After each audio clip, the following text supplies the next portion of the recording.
Hi అండి. Welcome to our channel Mamata cooking official. ఇవాళ మన ఛానల్‌లో రెసిపీ వచ్చేసి తోటకూర, టమాటో, పెసరపప్పు కర్రీ. ఈ కర్రీ ఎక్కువ మాత్రం మన అమ్మలు వెనకటి కాలం వాళ్ళు చేస్తారు. ఇప్పటి వాళ్ళు చాలా తక్కువ. సింపుల్ అండ్ టేస్టీగా చేసుకోవాలంటే ఒక్కసారి ఇలా ట్రై చేయండి. చాలా బావుంటది. పెసరపప్పు 4, 5 స్పూన్ల వరకు ముందుగానే కడుక్కొని మంచిగా నానబెట్టుకోవాలి. అలా నానబెట్టడం వల్ల గ్యాస్ ప్రాబ్లం రావు.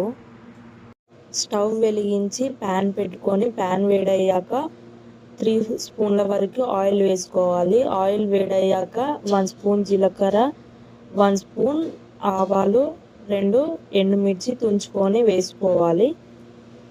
నేను 4 కట్టల తోటకూర తీసుకున్నాను, లేత తోటకూర.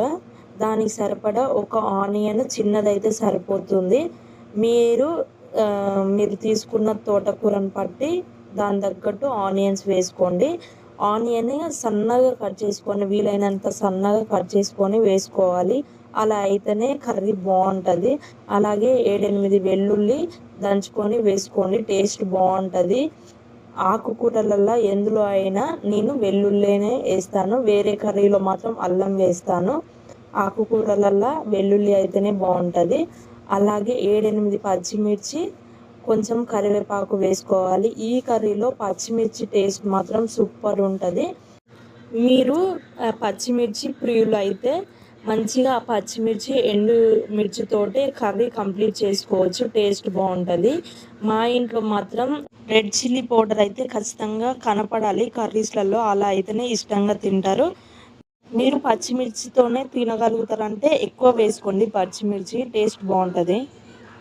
ఆనియన్స్లో పసుపు కూడా వేసుకొని మూత పెట్టుకొని ఆనియన్స్ మెత్తగా అయ్యేంత వరకు ఫ్రై చేసుకోవాలి. మూత తీసుకొని, నేను 4 కట్టలు తోటకూర తీసుకున్నా అని చెప్పాను కదా, లేత తోటకూర అయితేనే ఈ కర్రీకి బాగుంటుంది.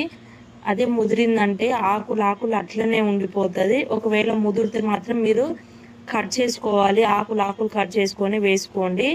ఈ లేత తోటకూర మాత్రం అలా కట్ చేయాల్సిన అవసరం లేదు. ఇట్లా లాస్ట్కు కాడలు తుంచితే మొత్తం అవి కాడలు కూడా మంచిగా ఉడికిపోతాయి. తోటకూర వేసుకున్నాక అందులోనే పెసరపప్పు కూడా వేసుకొని మూత పెట్టుకొని మీడియం ఫ్లేమ్లో మంచిగా వాటర్ వస్తాయి కదా, ఆ వాటర్ అందులోకే ఇనికిపోయేంత వరకు మంచిగా ఫ్రై చేసుకోండి. ఈ పెసరపప్పు వేసాం కాబట్టి అడుగు అంటుతుంది, మధ్యలో కలుపుకుంటూ మంచిగా ఫ్రై చేసుకోవాలి. కూర మాత్రం తోటకూర ఫ్రై చేయముందుకు చాలా కనిపిస్తుంది. ప్యాన్లో వేసుకొని అది ఫ్రై అయ్యేంత వరకు చూసేసరికి కొంచెమే అనిపిస్తుంది. అలా మొత్తం అయితే మంచిగా ఫ్రై చేసుకోండి. ఈ ఆకుకూరలలో ఉత్తి ఆకుకూరలు అయితే తినబుద్ధి కాదు. ఏదైనా అందులో పప్పు, శనగపప్పు, పెసరపప్పు, కందిపప్పు ఇలా వేస్తేనే నాకు బాగుంటుంది. మా బావకైతే ఏమన్నా ఇట్లా ఆకుకూరలు ఉంటే మొత్తం ఫ్రై చేయాలి, అందులో ఎలాంటి పప్పు వేయకూడదు. కానీ ఈరోజు అయితే చాలా బాగుందంట. సగం కర్రీ, నేను 4 కట్టలు కర్రీ వండితే అది కొంచెం అయింది, సగం కూర తనే తిన్నట్టు అంత తిన్నాడు, బాగుందంట. అలాగే తోటకూర ఫ్రై అయినాక మీడియం సైజ్ టమాటో అయితే ఒకటి సరిపోతుంది, చిన్నవి అయితే 2 వేసుకోవాలి. నేనైతే 2 టమాటోలు వేసుకొని అవి కూడా మంచిగా టమాటోలు మంచిగా మగ్గేంత వరకు మూత పెట్టుకొని మంచిగా మగ్గించుకోవాలి. టమాటోలు కూడా వీలైనంత చిన్నగా కట్ చేసుకొని వేసుకోవాలి. మీకు ఇంకా మంచిగా ఈ టమాటోలు, ఈ ఉల్లిగడ్డలు ముక్కలుగా కనపడొద్దనంటే ప్యూరీ చేసుకొని కూడా వేసుకోవచ్చు, అట్లా కూడా చాలా బాగుంటుంది.